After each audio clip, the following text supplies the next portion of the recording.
everyone, welcome back to Taji's World of Books and welcome to a fantasy romance book recommendation video.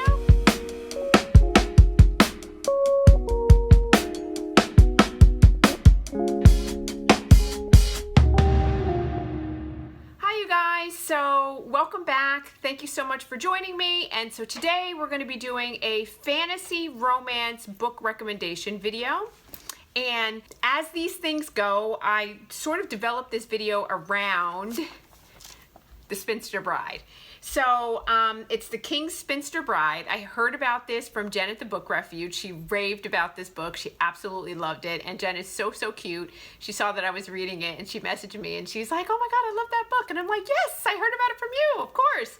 So I read it and I was like, you know what? You know I love to read stuff I love to read everything that there is in series. So I read the series that surrounds this particular book. And so I said, why don't I just do a fantasy romance recommendation so that I could give you a couple of other books to read if you guys like that genre. So let's just get into it. Okay, so this is technically, if you look at Goodreads, this is the 0.5 novella for the series, the Aspect and Anchor series by Ruby Dixon. Right now, there is this and two other books that are out, but it's going to be a 3-book series. I think the third book, The Wicked God, is going to come out in maybe September or something like that. So at any rate, the King's Spinster Bride, it takes place obviously in a fantasy realm. So think of like Athens or like a Greek realm or, you know, like Greek gods, like that type of thing. So it takes place 16 years earlier where Princess Hala of Yeshurun saves an 8-year-old barbarian boy from being killed. So because she saves his life, basically, she becomes queen for a day, in essence, and her kingdom is overthrown. She then goes into isolation because she is not the queen and because she doesn't marry, and so she becomes a spinster. So she is something like 16 years his senior. She's like in her 30s or whatever. He's much younger than her. And he comes around and he basically is 16 years later, won all the battles, did all the things that he needed to do because he basically pined for her. He fell in love with her that day that she saved him when he was 8 years old, and he decided that he was going to come and marry her. And so he then comes to the monastery, in essence, where she lives, and he basically says, he tells her, this is who I am. I'm part of the Cyclops people, and the Cyclops people basically have one eye. They take out one of their eyes to dedicate it to the Cyclops god, the god of war, basically. And to make a long story short, he basically says, I've waited for you and I want to marry you. And so the whole book is about their wedding festivities and the 3 days around their wedding, and whether or not she really truly believes that he loves her, and can she actually be a worthy bride and a worthy wife and give him heirs because of their significant age difference, and because, you know, she basically is on the shelf. She's a spinster and what that's like, and it's beautiful, and the story is so sweet, and he loves her so much, and it just, if you just want like a breath of fresh air, it is just like all of that and then some. It's really good. It's a 5 out of 5 star. I so recommended it, and I wanted to hear more about their story between Mathor and Hala because their story is just so sweet and so beautiful. But it's a little novella, it's short and sweet and to the point. And so then the next book in the series, and I was surprised because these are chunkers for Ruby Dixon. And so the next is Bound to the Battle God, and I love it because she gives like little special thanks, and one of the special thanks that she gives is to Mariana Zapata, because when we all know Mariana Zapata is the queen of slow burns. So these books are slow burn, and I tolerated it okay in this one. We're going to talk about the next one in a minute, but I actually like this story. So these basically are portal stories. So basically the main character, the heroine in the story, her name is, I can't remember what her name is, but it's Erin a Cleaver and whatever her name is. He's basically the Storm Lord, and I can't remember her name. And so she is living in Chicago in her life, in her apartment building. her neighbor moves out. She hears some noises coming from the apartment next door. She doesn't know what it is. She goes to investigate, and lo and behold, in the back bedroom, it's a portal, takes her to a strange land, and she then goes to this foreign land and learns that they worship these gods, basically, and one of the gods that they worship is Aaron of Cleves, and he is the god of war. And so basically when these gods in this land, in this world, when the father discerns that the gods have done something bad and they need to learn from what they've done, then in essence they are sent down to live in a mortal body.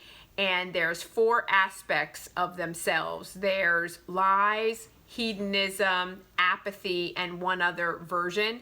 And so basically they have to combine all those aspects and learn how to be a better version of themselves. And so the story is, they're the aspect, and then this human counterpart is their anchor. And it teaches them how to be mortal, and it teaches them how to be humble, and it teaches them how to be better versions of themselves. And so they have to go through a number of trials and tribulations in order to get there. And this is a really cute story. It is, like I said, a very slow burn. It's an enemies to lovers type situation. They have like a lot of like chemistry and banter, and so it's sort of rom-com-y. And I'm gonna say that this is a 4 out of 5 star. It does not measure up to this is so good. This, if you're used to like fast-paced mafia dark, like that kind of, this is gonna be super slow for you. But it's nice to have a palate cleanser and to do something a little bit different than what we typically do.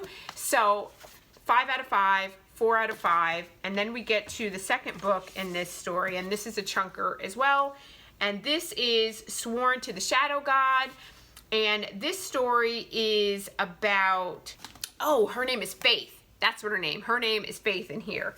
So then over here we've got the god of death, and then we've got Ragos is his name, and then her name is, I don't remember her name. This is basically a Hades and Persephone retelling. What I didn't like about the heroine in this story is that she's gullible, and she's the virginal hero that is like, I'm strong and I'm this. Like, it had a lot of my pet peeves that I don't like. So she did a lot of silly things, and she was very gullible, but at the same time she's like, you're not gonna treat me like that, and you're gonna have respect for me. And she just got on my nerves, and I was just so irritated with this book and it was so slow burn, and it took so long to get going. So for me, this was like a 3 out of 5 star. And I get that, like, and at the end, the way that it wrapped up and the lessons that were learned and the things that happened, I was like, it was a satisfying ending to a relatively unsatisfying book, if that makes sense. So this was only a 3 out of 5 star for me. Okay. So we did the first, the Ruby Dixon, the King of the Spinster, the King's Spinster Bride, and then we did the Anchor and the Aspect series. The next series that I want to recommend is also by Ruby Dixon. I'll put it over here.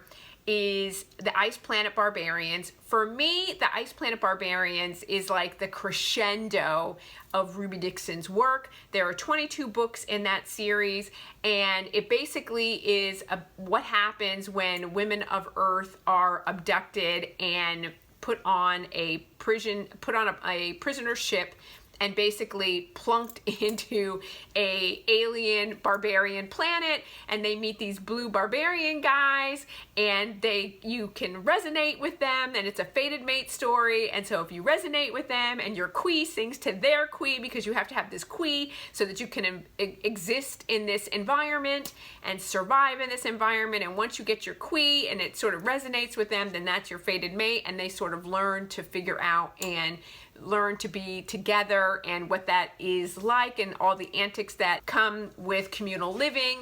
And so I have read probably 10 of the 22 books. Now I have to say that it's not a series that for me that I could read all at once. Like after 10 books, like I kind of got a little bit tired of it and I wanted something a little bit different.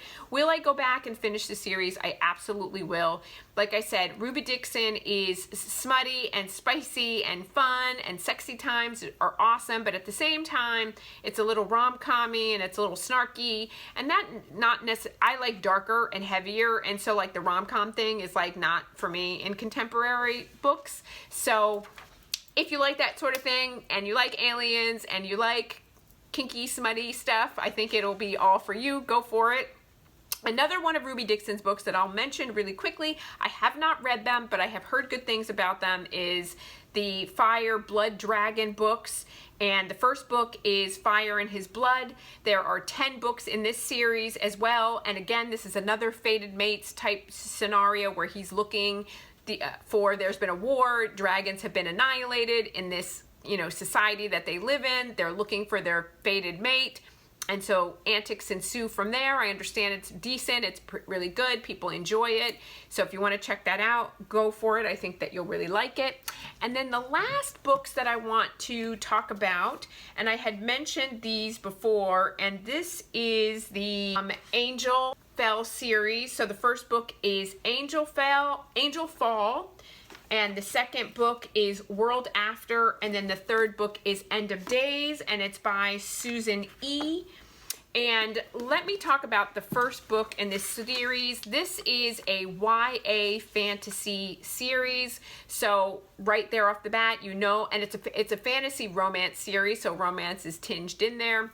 There is so far, no smutty time, no sexy time, because it's YA. So again, if you're wanting something a little bit different as a palate cleanser from all the heavy stuff that we read, then check this out. This basically takes place 6 weeks after Armageddon. So an Armageddon scenario has happened in which the angels have come to Earth and annihilation has happened. We don't know if the annihilation occurred because when they punched a hole through the universe and came down to Earth, all of the tornadoes and the fires and the earthquakes and all that stuff happened as a result of that, or it was caused did they cause it when they came? We do know that the humans were the first to fire upon the angels, and so that started then a war. And so when the book takes place, there is Raphael, and Raphael is and then there also is the heroine, who is 16-year-old Penra. And Penra is with her sister and her mother, and her sister is handicapped, and her mother is mentally ill, like schizophrenic, and they see a battle that occurs amongst the angels. And at this point, humans despise and hate angels. There's a battle that takes place between these angels, and Penra sees that this angel's wings are being cut off, and his wings are cut off, and he's left for dead. And she decides that I'm not going to leave him like that for various reasons, and she goes and helps them, and helps him, and that particular angel is Raphael or Raph. And so Raph then develops a relationship, a friendship with Penra, and they are off on a quest to find his wings, get his wings back, and help him to figure out why the angels are waging war against mankind.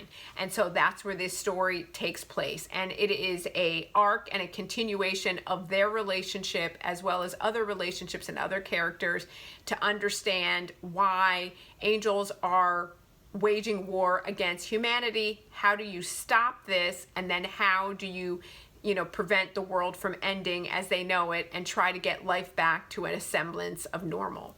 So let me say this. If you want a palate cleanser, if you want something different, the story is interesting, it is unique, it's fascinating, it is not fast-paced, it is not very smutty, and so if you want something a little bit different, I'm going to say that this series overall is a 3.75 out of 5. As an honest review. So take that for what it's worth. I thought I had heard on TikTok made me get it. I had heard on TikTok that there was a great relationship component to this and that it was going to be really good. And like I said, I don't know if my moral compass is just all jacked up or if, I don't know.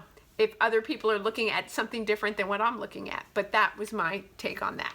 So you guys, that is all that I have for today. I hope that this video is fulfilling. I love fantasy and I love fantasy romance, but maybe I don't like fantasy romance as much as I used to. It used to be my go-to genre of choice, and I don't think so anymore. I think I'm becoming kind of twisted, and I think dark is my jam these days. But at any rate, I hope that you like this video. I hope that you stick around. Please like and subscribe. Tell your friends about me. Click the notification bell so that you know when I upload new videos. And I think that's all that I have for you. So I will see you. You know I upload new videos every Monday, Wednesday, and Friday. So I look forward to seeing you in my next video. Thanks, guys. Bye.